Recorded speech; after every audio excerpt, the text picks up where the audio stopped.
What's going on, good people out there? Welcome to another edition of Court Vision, brought to you, of course, by War Room Sports in conjunction with Sports Kings. I'm one of your hosts. I'm Dev, and I'm here at the round table tonight with my brothers. We got Andy from Sports Kings. What's going on? We got B. Austin of War Room Sports. You may have seen me in and out of your house, but there's no way your mom can have a baby out of her mouth. And we got Jimmy, the Blueprint from War Room Sports. Yo, shout out to the Heartbreak Kid. Congratulations on the Slammy. All right, so another week of the NBA has passed. And first, before we get into our rundown, we just want to give a shout out to the NBA Players of the Week. This week it was Jordan Crawford of the Boston Celtics and power forward LaMarcus Aldridge of the Portland Trailblazers. Crawford led the Celtics to a 3-0 week, which is kind of surprising for this year's Celtics. He averaged 23.3 points a game. He shot 61% from the floor and 6.7 assists and 3 rebounds. Aldridge led Portland to a 3-1 week, but they had some good wins over Indiana and Oklahoma City. He averaged 26.3 points per game, 12.8 rebounds, 4.5 assists, and 1.5 steals. So shout out to Aldridge and Jordan Crawford. LaMarcus Aldridge is just climbing up that ladder, not just the power forwards, because he's probably already there in the top 2 or 3 in the league anyway, but he's climbing up that ladder of individual players in the NBA. But fellas, last week we talked a lot about quote-unquote Cupgate with Jason Kidd. What we didn't get to, kind of happened right after that whole thing, was Jason Kidd demoting Lawrence Frank. Now, we all know they were kind of tight since he used to coach Kidd, and he was his lead assistant. Now he's basically bumped down to doing the scouting report for other teams before they come in. What do you guys attribute this whole demotion to? Ego, backbiting, Billy King, Billy King's genius. I think that we kind of see where Jason Kidd's head coaching prowess is, and like him or not, Frank does have experience in that headman chair. And obviously they were friends because Jason Kidd went out and lobbied for Lawrence Frank, to have the highest paying contract of any assistant anywhere ever at $1 million to assist. 6 years left on it. So now he's, I think he was feeling a little bit of heat, taking some of the advice that Frank was giving him. We don't know whether it was to his detriment or not, but look at where the Nets are. So, well, what I've heard is that Jason Kidd didn't really like where the Nets defense, were at the moment, and Lawrence Frank basically runs the defense, but so he's basically putting him out there. I think it was just a little something to buy Jason Kidd some time, get the ship righted, throw somebody else under the bus, It got bad though. He told them the report I was reading earlier, and I quote, "If you have sensitive ears, you should turn the volume down." Jason Kidd told Lawrence Frank to sit the fuck down. Sit your little ass down. I'm the coach of this motherfucking team. Whoa. When you're on the bench, don't fucking move. Damn. How do you come at your ex-coach and talk to him, Jake? How do you tell your former stepdad to do all that? I think he got Lawrence Frank because he's the smallest guy he could find. And that report is from David Aldridge, too, from NBA.com, so I have to feel like it's probably valid. And so let me get this straight, Andy. Lawrence Frank took $1 million to have his dignity and self-respect taken for 6 years. Okay. You can pay me $1 million, and I'll let Jason Kidd yell at me, too. Damn, Jason. Jimmy, what are your thoughts, man? Here's the way I look at this, man. I just think that paying him was a huge mistake. I maybe I watch too much TV. This is like watching the episode of the Game of Thrones or the White Queen or something where, I don't think that Jason Kidd thinks that Lawrence Frank has his best interest in mind. He's like, plotting on his gig. So at this point, Jason Kidd's like, listen, if this shit goes down, it's gonna be my responsibility. And it probably will go down the way they're looking. But at this point, he can't point the finger at nobody else. He's saying, listen, this is my team, and this is what we're going to do. Because they didn't see eye to eye. From everything I hear, they didn't see eye to eye, not only on defense, just anything at all. But it makes me think that, did you guys not have a conversation on, defense or offense before y'all? I mean, so Billy King has to get a lot of the blame as well. Whatever it is, Jimmy, it just sounded like it's been personal from the start, because when Jason Kidd had to serve that 2-game suspension to start the season, he chose somebody else to be the interim coach, or to take his place. But that plays into Jimmy's point, though, doesn't it? Because he felt like he was trying to sneak up on his job, maybe. That early, though? Damn. I mean, maybe the kid was like, listen, I know I'm going to be a bad coach.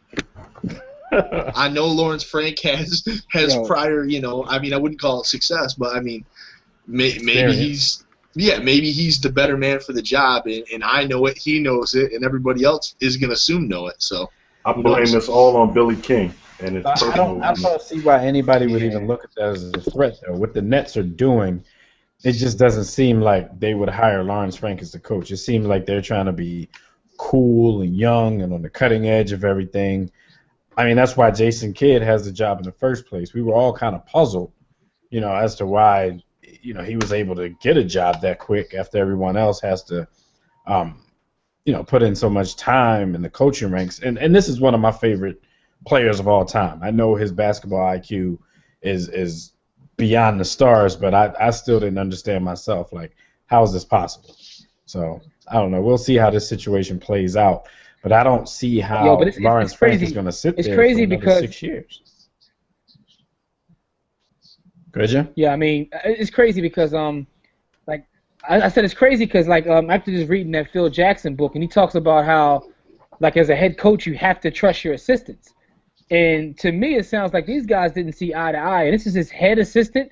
They didn't see eye to eye from the beginning. So that was it's just, bad things waiting to happen. Right. All right, well, we'll see how that situation plays out. There was a big trade in the NBA this week. Rudy Gay, in less than a year, is no longer a Toronto Raptor. It was a 7-player deal. The Sacramento Kings sent John Salmons, Gravis Vasquez, Patrick Patterson, and Chuck Hayes to Toronto in exchange for Rudy Gay, Aaron Gray, and Quincy Acey. The trade had to be, had to have a lot of pieces in it because Rudy Gay is making over $17 million this season, so they had to match that salary. Andy, what do you think about the trade of Rudy Gay, one of your favorite players? Oh, he's awful. I mean, I don't even really know what to say about Rudy Gay. He's nice to have on your fantasy roster, maybe, but you don't want that guy representing your home team. He's shooting 38% from the field. He's shooting 37% from three-point range. Who shoots almost as well from deep as they do from, the field? It's terrible. Rudy Gay. And Rudy Gay, and that he's kind of the exception to the rule there. And you needed 14 players to trade for him because his contract's bloated. He's got a $20 million option next season. He's picking that up because he's never getting a check like that again. I mean, you might as well just take him to the bank right now because he's going to be on your roster next year. And then the worst part for me is Sacramento is stupid. Like, who's your leader on that team? DeMarcus Cousins and Rudy Gay? I guarantee you that DeMarcus Cousins punches him in the face within a month. Boogie's going to beat his... He says he's going to punch him in his face. Rudy Gay going to get arrested somewhere before the month. Boogie going to treat it like jail. He's going to walk up to him, point at him in the chest, and say, "Your middle name is." And Sacramento also just picked up Derek Williams, the number 2 pick, and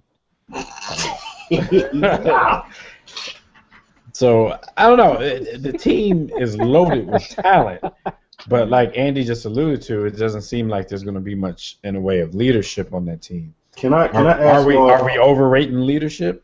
Can this No, talent no. make them a better team? No, we're not overrating leadership, especially in this day and age and generation when these dudes don't learn how to be men from Jump Street. So I think there's going to be a serious issue there. But let me ask y'all this: we saw what happened with, or what is happening with Monta Ellis in Dallas.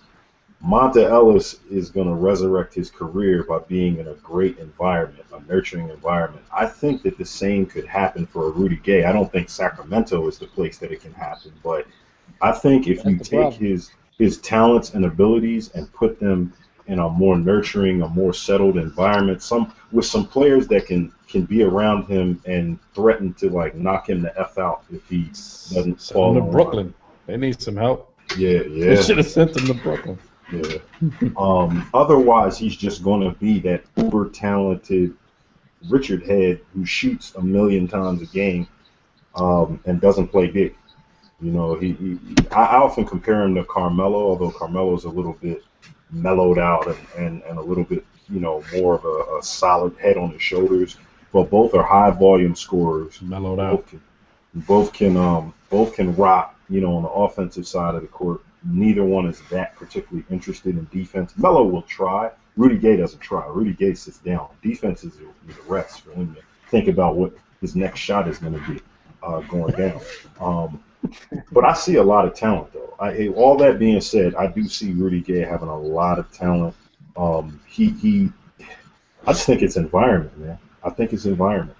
I mean, you're right. With his attributes, what he does, that, you know, the right environment would be good. And you just need a team that just needs what he does. You need a team that already has their defenders, their rebounders. If you need somebody to get a few extra buckets, Rudy Gay might be your guy. Chicago Bulls, you know, team like that. But not for that amount, though, because that was Memphis, and they didn't want to pay him that money. Yeah, good point.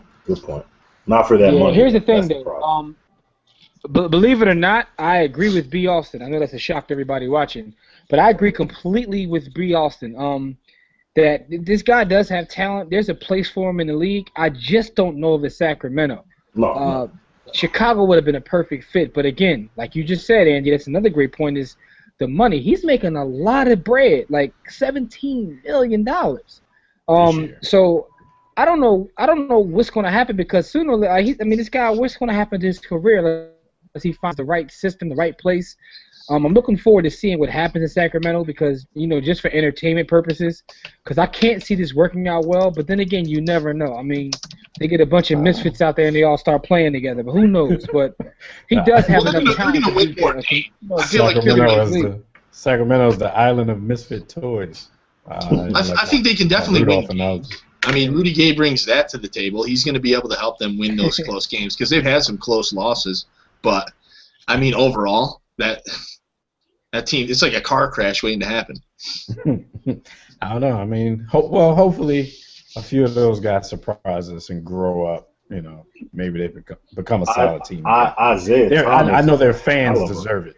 They have some. I love Isaiah Thomas, but DeMarcus Cousins already put his mark on Thomas. He told him, "Yo, you can't shake CP3's hand. You ain't doing it." So I mean, what's Isaiah gonna do? He's like 5'8". I actually respect where Boogie was coming from. He was trying to throw it back to the early 90s, late 80s.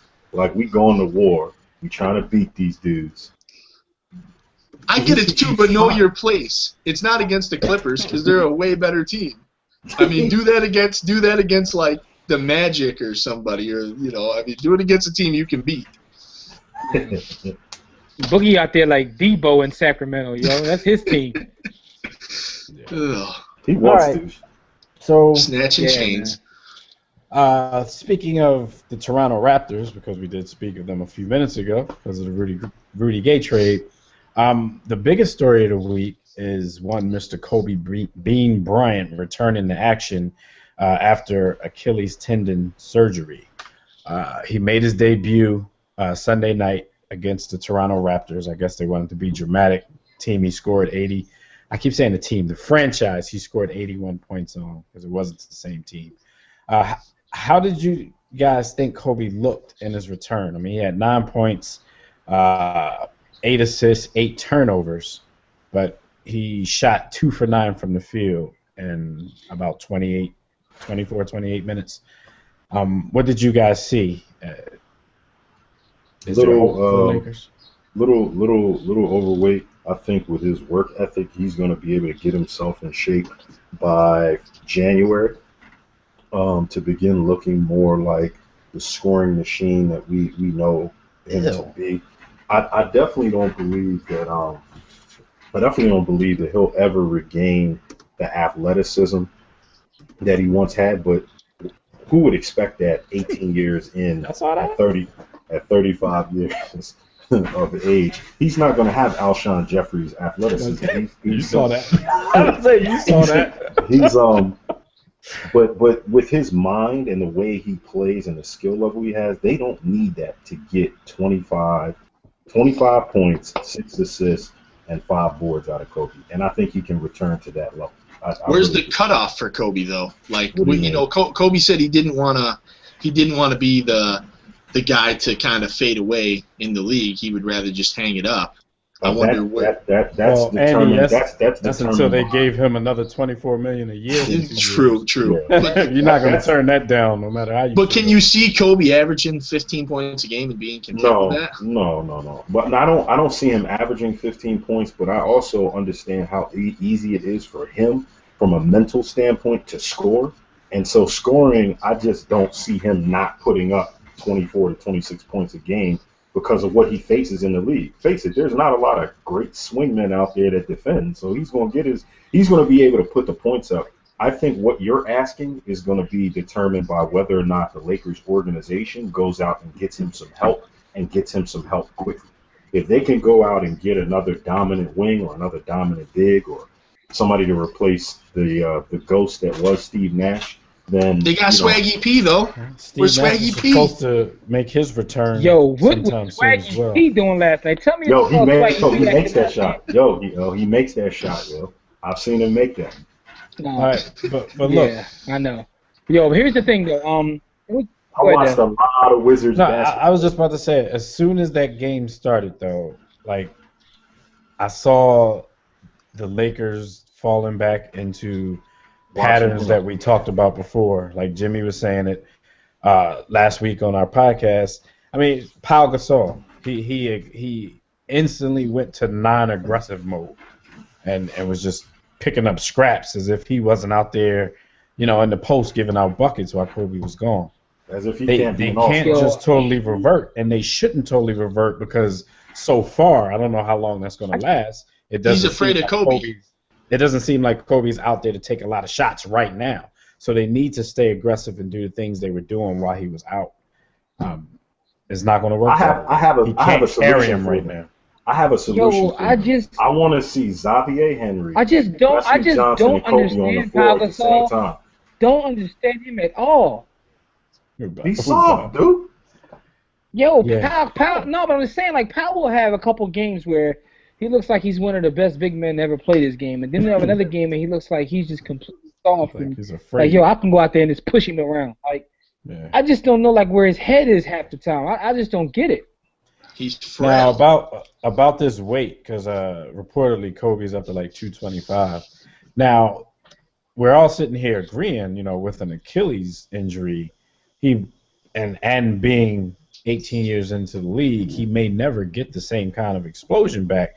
So are we sure he wants to lose this weight? He might turn into the post Kobe. Yeah, no, he don't need that weight to get busy in the post with footwork. I think he needs to drop 10 pounds, maybe even 15, and play between 210 and 215, just because of the weight being on his knees and his joints and his lower extremities. Like, regardless of him jumping out of the gym or not, you just don't carry that weight at 35, 18 years in. Just don't do it. Don't do it. You can't carry 225 unless you're going to look like Corey Maggette, and that's just what you do. Like, don't. Tell that to Boris Diaw. But Boris Diaw can't jump over this pencil and never needed to. All right, okay. We know it's Kobe, and we know how they feel about him in SoCal. But how about the build-up to this return? Anticlimactic. How about the 2-minute How about the 2-minute video on Kobe's Facebook page with his jersey getting beat up by the elements and then the sun shining on it and the legend returns, the legend continues. And then I don't know if you guys saw it was way the too much, intros.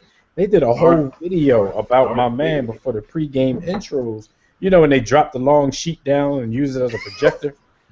They have the Darth Vader theme song. Yeah, then the Evil Empire song came on. They did a whole 5 minutes of my man. And then they introduced him. Of course, he came out with the meme mug and then came out and commits to doing nothing. Come on, bro. After all that, you got to score 30 after all that.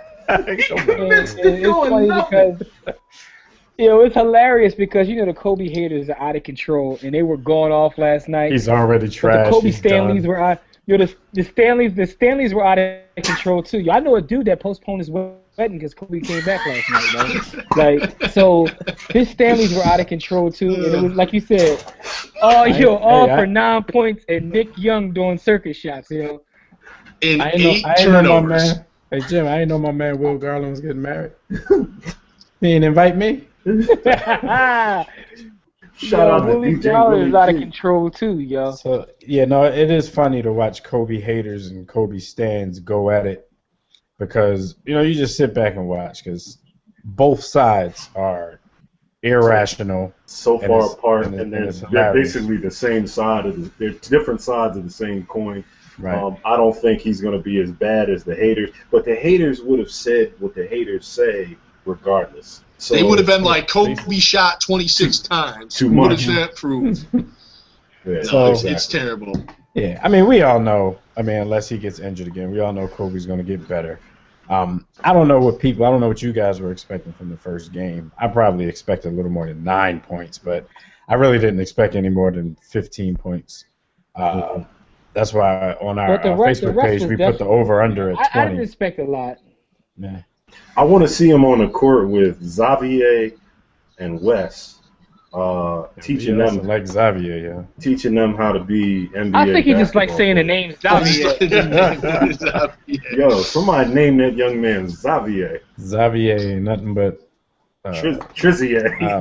And Swaggy P was like, I don't care who's here, Black Mamba, Green Mamba, I'm shooting the ball as much as I want. Yo, you could have brought back. You could have brought back Kobe, Magic, Mike. Swaggy P was getting his shot. Under any circumstances, my man's answer to everything is shoot. Mandela died. All right, I'm gonna shoot more.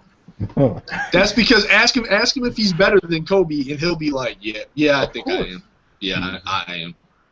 I'm Swaggy P. Swaggy P, baby, Swaggy P. Yo, he does nothing else. Look, Jordan Crawford said, he could be better than Mike Jordan, and he got Player of the Week this week. So and who would have ever thought Jordan Crawford would be 100% owned in ESPN fantasy leagues? And then Crawford, Player of the Week.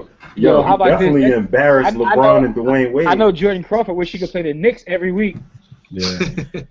I wish I could play the Knicks every week. Speaking of the Knicks, we're not going to waste our time speaking on the Knicks. So we're going to end this show right here.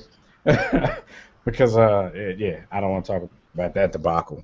All right, so like we always tell you guys, make sure you leave a comment in the comment section. Make sure you click the like button on that video. Andy, if they want to catch Sports Kings and pass the pill, what should they do? They should head on over to www.sport-kings.com and check us out. Pass the pill is just our basketball section. Jimmy, if they want to see what War Room Sports got going on, what should they do? Yo, warroomsports.com. You can catch all of our content there, podcasts, our webcasts. Ladies, you can hit the button and see our pictures and get our email address. B. Austin, if they're looking for their mama on a Friday night, what should they do? They should at me. Bart Epiphany. Your mama's in my... Never mind. All right, everybody. We're done insulting everybody. Make sure you leave a comment and let's get this conversation started. Tell us what you think about the Black Mamba and what kind of season he'll have. Tell us what you think about the Rudy Gay trade. Tell us what you think about Jason Kidd. And you can talk about the Knicks in the comment section if you want, because we're not going to waste. Because we don't want to talk about them. But me with your mom is not really insult. So this has been another episode of Court Vision, brought to you again by War Room Sports. in conjunction with Sports Kings. Like we always tell you, just don't accept mediocrity and be steadfast in the war against ignorance. War Room 10 Clan. We shall see you chumps on top. Wait, it's the war room with 5 nights at the round table. 5 Philly guys, diversified and educated.